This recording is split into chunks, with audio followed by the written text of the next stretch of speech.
Welcome to grade 11 chemistry. In this video we will discuss some basics of hydrolysis and hydration. What are the difference between hydrolysis and hydration? Hydrolysis is a chemical process. This chemical process is a decomposition reaction, whereas hydration is not a chemical process. Water molecules combine with the substance. In hydrolysis, water molecules break down, whereas no breakdown takes place in hydration. Addition of water or ions to form hydrated ion or hydrated salt.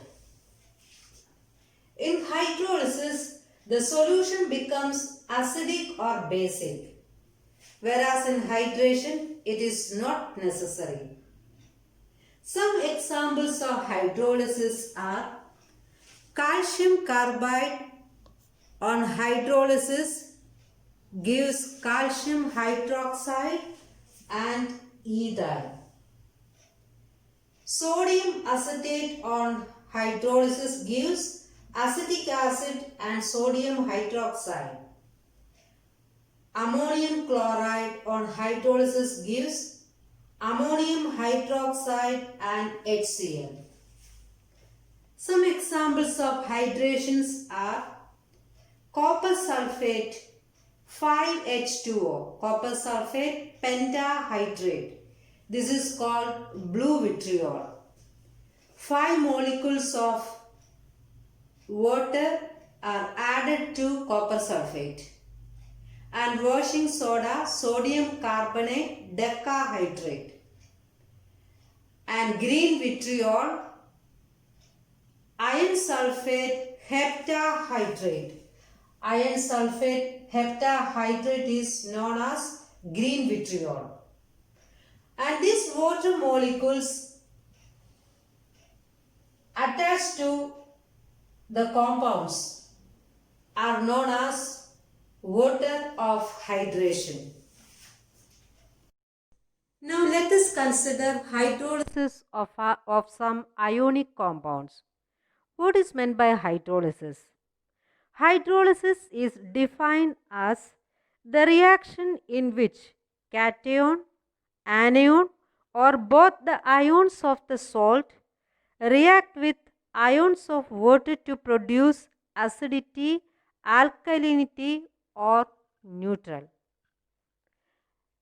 Consider this example: calcium sulfide on hydrolysis. Calcium sulfide on hydrolysis. Hydrolysis means the reaction with ions of water, OH minus ion or H plus ions of water, giving calcium hydroxide and hydrogen sulfide. What are the products formed by hydrolysis of an ionic compound? There is a trick to know this. If you follow this trick, it will be easier for you to predict the products formed.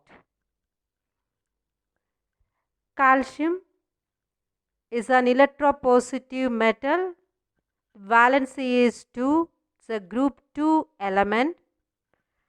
As the valency is 2, calcium can react with 2 molecules of OH minus ion. So giving calcium hydroxide, CaOH twice.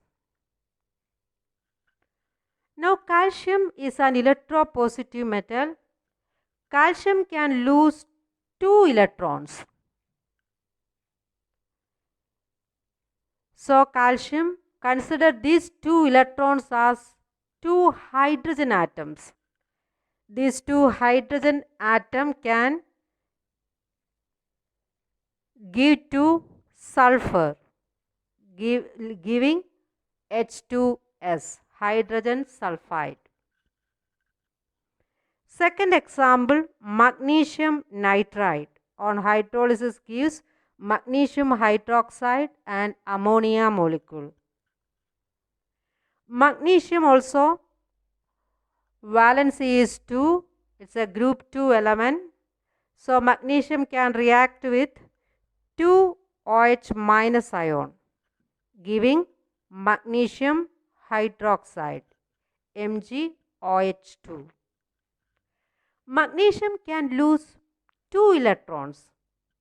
There are 3 magnesium atoms. So 3 magnesium atom can lose 3 multiplied by 2, total 6 electrons. And these 6 electrons consider as 6 hydrogen atoms and give these 6 hydrogen atoms to nitrogen, giving 2 molecules of ammonia, NH3. Aluminium carbide on hydrolysis gives aluminium hydroxide and methane. Aluminium valency is 3. So aluminium can react with 3 OH minus ion, giving aluminium OH3. Aluminium is a group 3 element. Aluminium can lose 3 electrons. There are 4 aluminium atoms. So 4 aluminium atoms can lose 3 multiplied by 4, total 12 electrons. And consider these 12 electrons as 12 hydrogen atoms and give these 12 hydrogen atoms to carbon. We get C3H6. This is 3 molecules of methane. And the fourth example,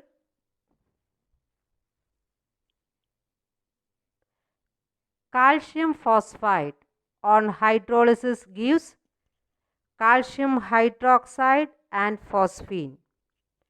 Calcium is a group 2 element, valency 2. It can react with 2 OH minus ion, giving calcium hydroxide. Calcium can lose 2 electrons. There are 3 calcium atoms.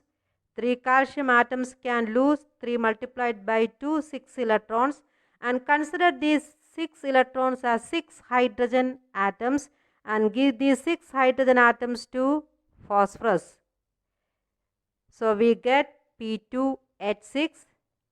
This is 2 molecules of phosphine. And the last one, fifth one, calcium hydride on hydrolysis gives calcium hydroxide and hydrogen. Calcium is a group 2 element, valency 2. It can react with 2 OH minus ion, giving calcium hydroxide. Calcium can lose 2 electrons. There is only one calcium, so there it can lose only 2 electrons, and consider these 2 electrons as 2 hydrogen atoms. Give these hydrogen atoms to hydrogen. So we get 2 molecules of hydrogen. The products formed are calcium hydroxide and hydrogen. So we can predict the product formed using this trick, linking the valency and the number of electrons the metal can lose. Move on to hydrolysis of organic compounds. Hydrolysis of esters. Esters on hydrolysis gives acid and alcohol. How acids and alcohols are formed? There is carbon-oxygen bond. Oxygen is more electronegative, so oxygen get a fractional negative charge and carbon gains a fractional positive charge. On hydrolysis, the OH minus ion, the negatively charged OH ions, attract attracted by the positively charged carbon. The fractional carbon has fractional positive charge. So OH minus ion attack this carbon and this bond is broken, giving acid. And the positive part of H2O, hydrogen ion, goes to this group and giving alcohol. Second one is hydrolysis of acid halides. Acid halides on hydrolysis gives acid and hydrogen halide. X represent halides, fluorine, chlorine, bromine, iodine, etc. This X or halogen is more electronegative, so it attracts electron pairs towards it and get fractional negative charge, and carbon gains fractional positive charge. The negative ions of water molecules, OH minus ions, goes to the positively charged carbon forming acid, and the positive part, hydrogen ion, goes to X, the negatively charged part forming hydrogen halide. Now see hydration of organic molecules. Hydration of ethylene. In hydration of ethylene, H plus and OH minus ions are added to double bonds, forming alcohol. Here just addition of H plus and OH minus ion takes place, and this double bond is converted to single bond. Hydrogen is added to this carbon. Hydrogen get one more. This carbon get one more hydrogen, and OH minus ions are added to this carbon, forming an alcohol. Thank you.